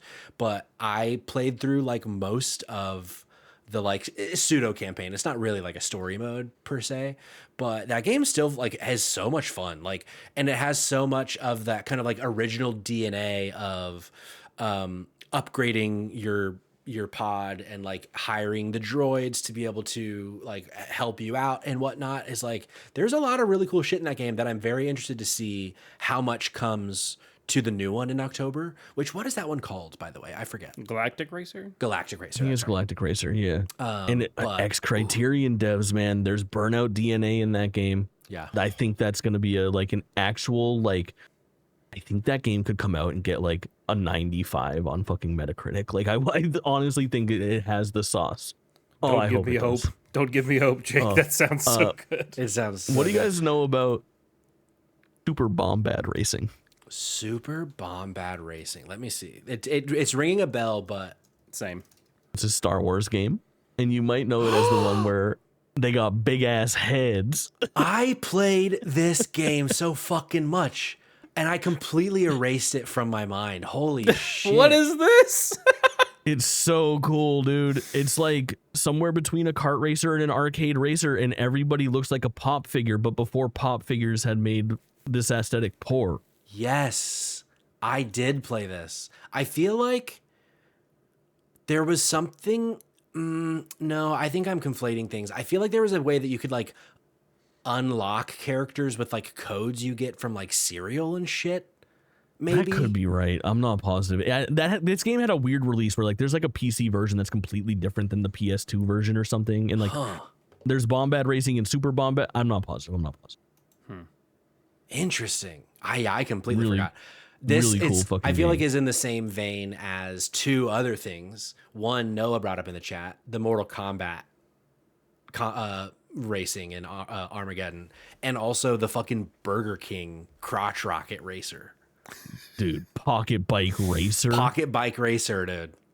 with is it Danica Patrick? Yep, I think so. Is it in it? Let's see. I think so. Let's see. Danica's I'm in pretty this? sure it is. Brooke Burke.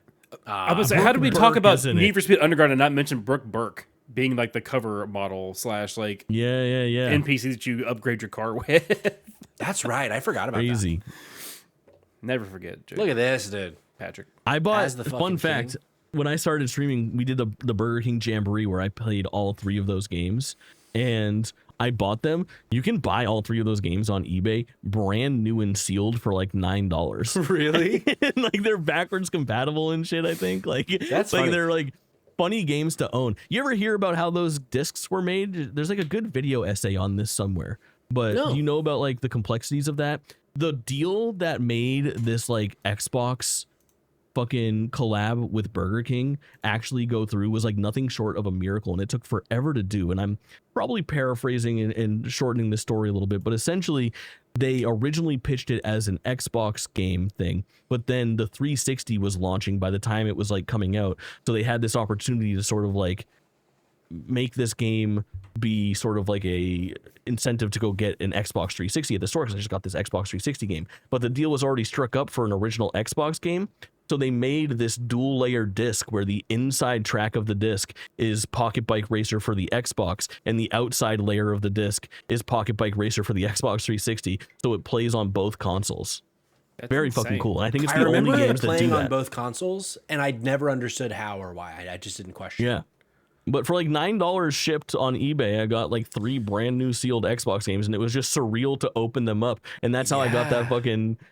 You open up that thing, and it's like, give the gift of beef is the ad that's inside it. It's advertising Burger King gift card. It's surprising to me, honestly, that like you can get it for $9. That kind of feels like one of those things that would, for some reason, cost like $196 for one of the 3. No. Well, you know about the guy that's like hoarding copies of Sneak King or something like that? I don't know about this guy. They're doing the thing where they're trying to like artificially manipulate the cost of Sneak King by obtaining every copy of it in the world. That's crazy.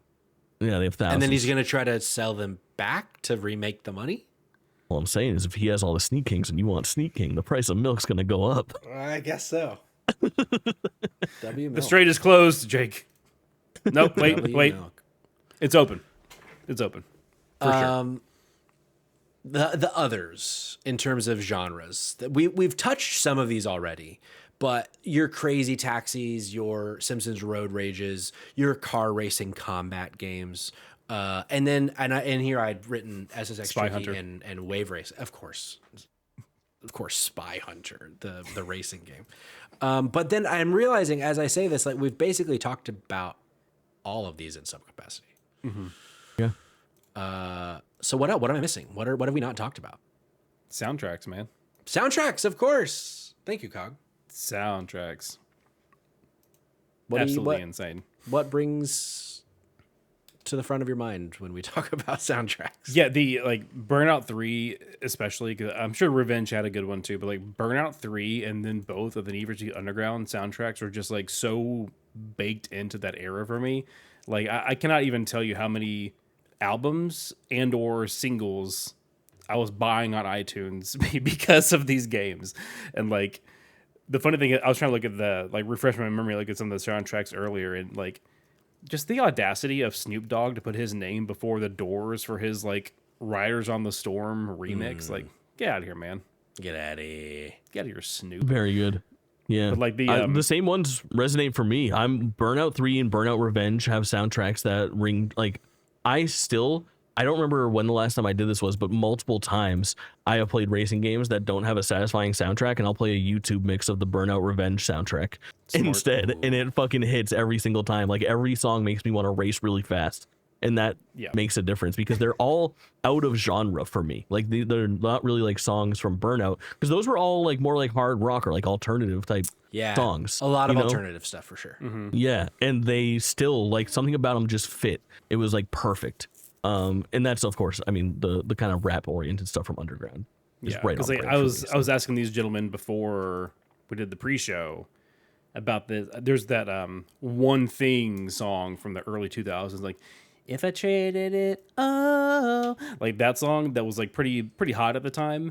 And everyone's talking about it. Like the band's name is Finger 11, but I was like, I have this album because their song "Stay in Shadow" was on Burnout 3 Takedown. Like, get on my level. Yeah. You need to catch up to my taste here. And then, like, of course, as you mentioned before, Patrick, the "Get Low" being like the menu song for Underground 1. Oh, for sure. Yeah, we're just in our friend's basement at like I don't know. 10, 11 years old. To the window! Yeah. For sure. Exactly. I remember that. Unbelievable. It just like rang deeply into my soul playing these games. And it's funny. I feel like for so many people, like Tony Hawk is one that people talk about all the time of Totally like fair. that soundtrack being, and Not it's a like racing game. not a racing game, unequivocally so. But I feel like there, so many people, what I'm trying to get at, Jake, is have these like deep connections to gaming soundtracks. And I feel like I had, while playing the game, a really like good response to and like had a lot of fun with, but for some reason none of them like stuck with me past playing the game. I can't think of one that like, there are songs that I connect to, like the Ramones to Tony Hawk as an example. But I wonder, I think I'm maybe somewhat like in the minority on that, of like, I feel like that is an experience that most people had of, oh, I remember like going and finding the music from these people, buying it, downloading it, etc. And I didn't really have that experience. Yeah, that's kind of how my like adolescent into young adult era went. Like I would find so many bands and songs from video games, from TV shows, like I became a pretty good fan of the band Spoon because they had a song in Chuck, and then they also, like, most of their music was the soundtrack for that Will Ferrell Stranger Than Fiction. Like I would just find all these bands and stuff from these like other media that I would just bring into the playlist. Yeah, I feel like I would do it a lot with movies and shows and stuff, but for some reason not with games. I don't know why. Gotcha. Or I'm just like forgetting. I don't know. Gotcha. Yeah, I'm looking at the Burnout Revenge soundtrack right now. Yeah, there's some bangers on there too. Yeah. Like it was nuts how good those soundtracks were. And like I remember being so excited because I had like, again, around that same time had been getting into Queens of the Stone Age, who are still one of my favorite bands, and they had Little Sister was on the soundtrack for Underground 2. No, sorry, my In My Head was the soundtrack for that. A Silly Duck rating with 21 viewers. Oh, hello. We were talking about racing games, all the things, all the different genres, what we like, what we don't like, etc. We're talking about soundtracks right now. So if you guys have a favorite soundtrack from a racing game of your youth or your present, feel free to drop it in the chat. But welcome, Raiders. I think for me also, I found myself back in the day with a game that I didn't need to be listening to, sometimes not listening to it.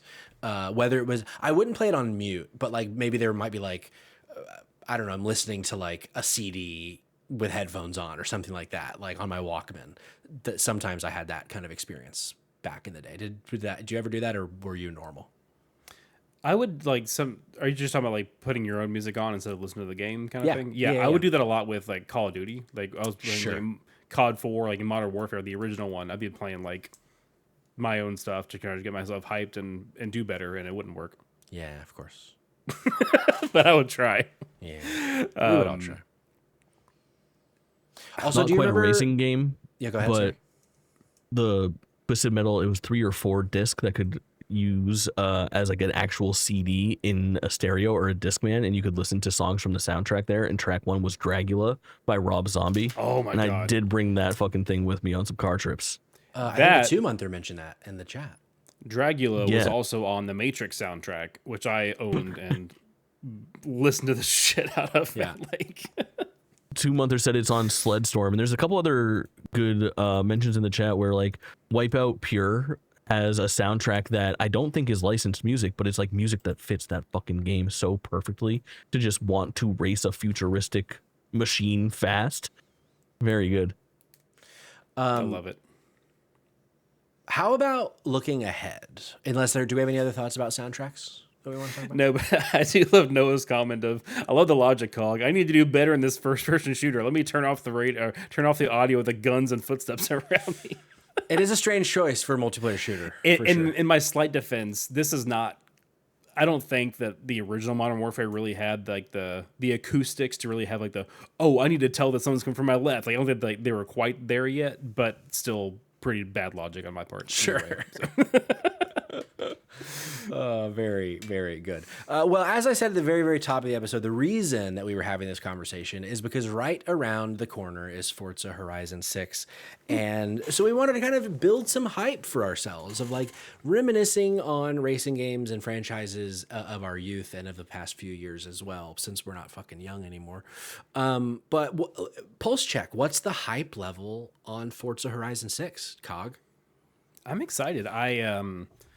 Probably gonna go the like pick up a Game Pass, 1 month sub soon to check it out kind of a thing.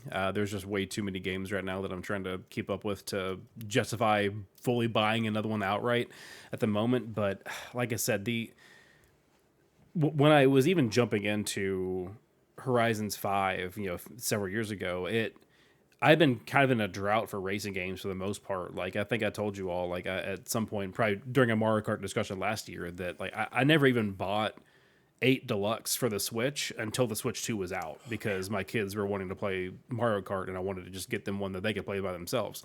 So, like, I hadn't really jumped into racing games, but there was just something about Horizons 5 and, having Game Pass and all that, and just how pretty it looked. And then seeing all the footage for Horizon 6, I'm like, yeah, I could hop in there for a good dozen or 2 hours. On my off time. So, Jay, what about you? We'll see where it goes.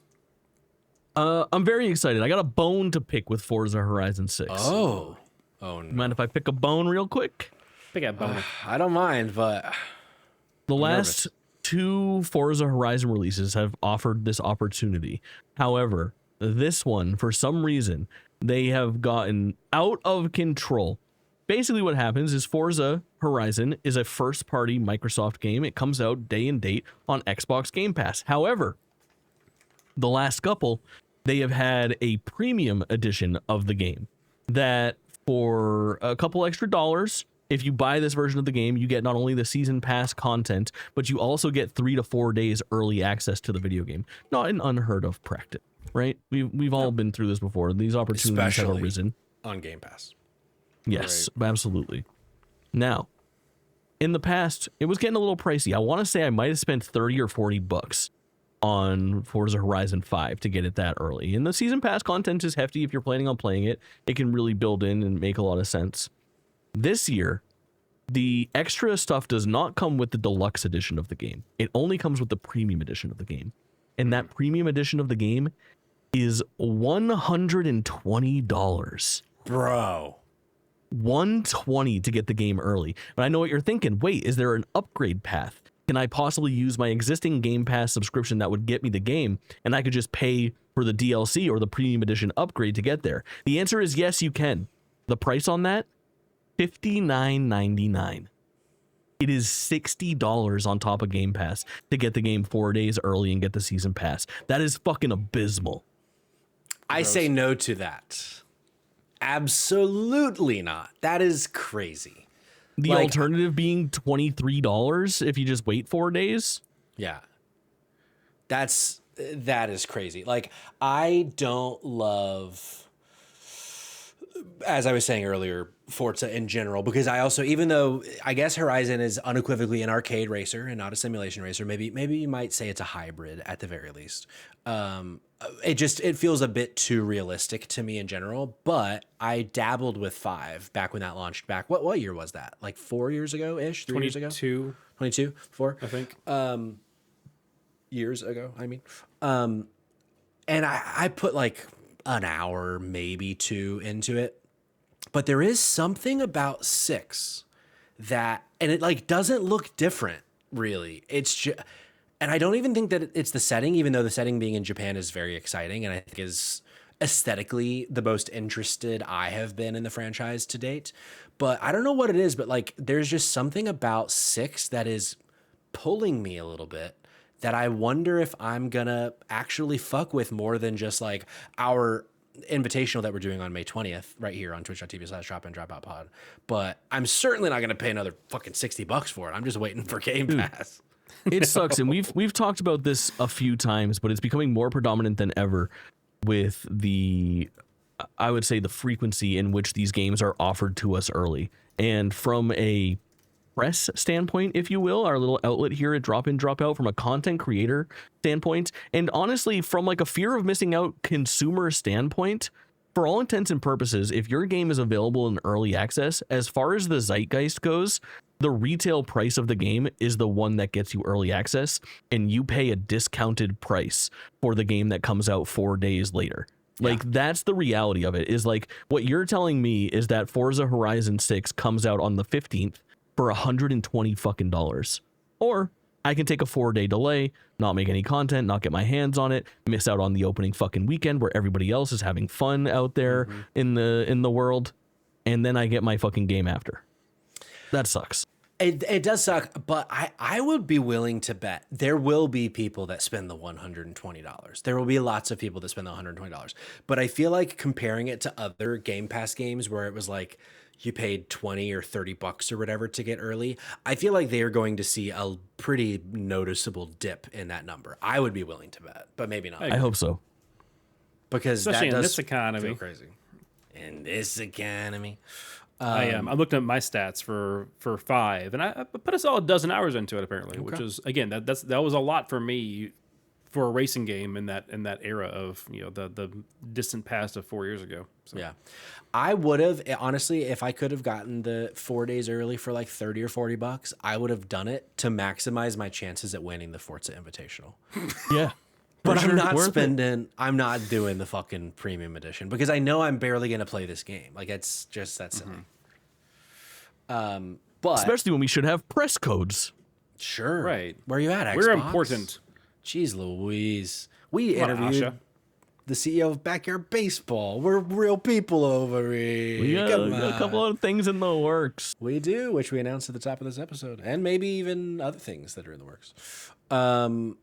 But yeah, so ultimately, I am excited to jump into Forza Horizon, and I hope that it does surprise me, and because I mean we know that this game is going to get 90s, like this is going to be a very high scoring game, so very exciting stuff. Anything else on y'all's minds about Forza Horizon 6? I want Gundams. I feel like that's going to be a big headline next week. Gundams. Yeah.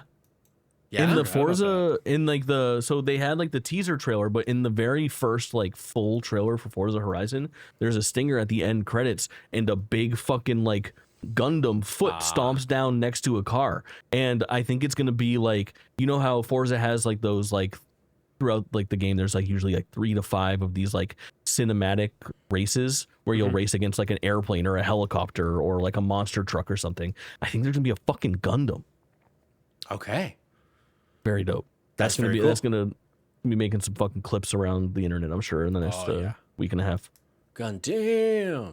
What's the over under that it's piloted by a child soldier like it is in the anime a lot of times? Who could tell? Children soldiers, I fear. Sirius Shard says, "Who picked it up for Fantasy Critic?" Your fucking boy did.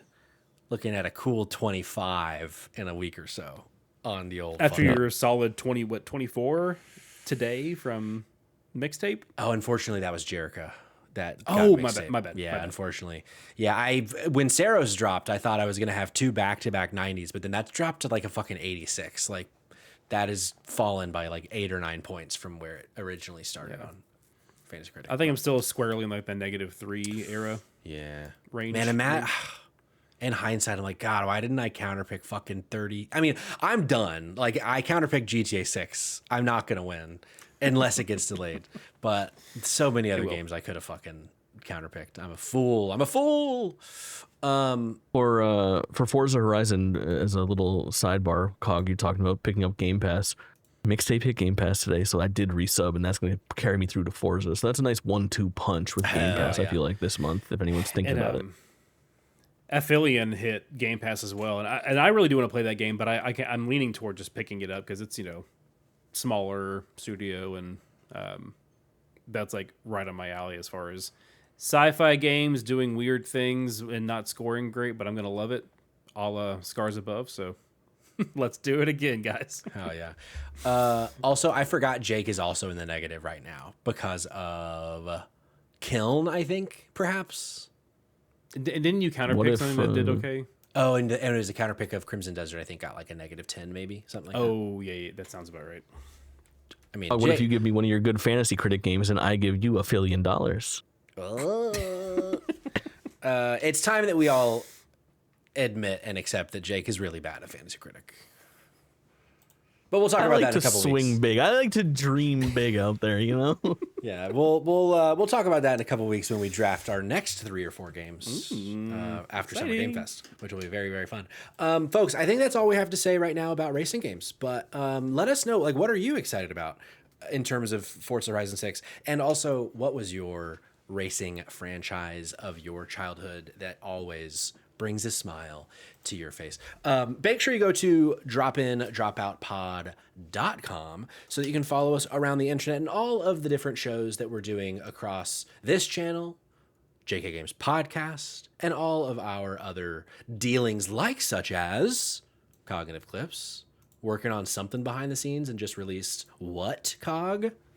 Was a Control video essay. There you go. Yeah, working on what the little teaser for you. Gonna be working on one for the next week or 2 from now for Tides of Tomorrow. Got a review code for that, and spoiler, it's pretty cool actually. There you go. So, a little Rumple teaser. And as I said at the top of the show, for those of you that are here, I think most of you weren't at the top of the show, so this might be news to you.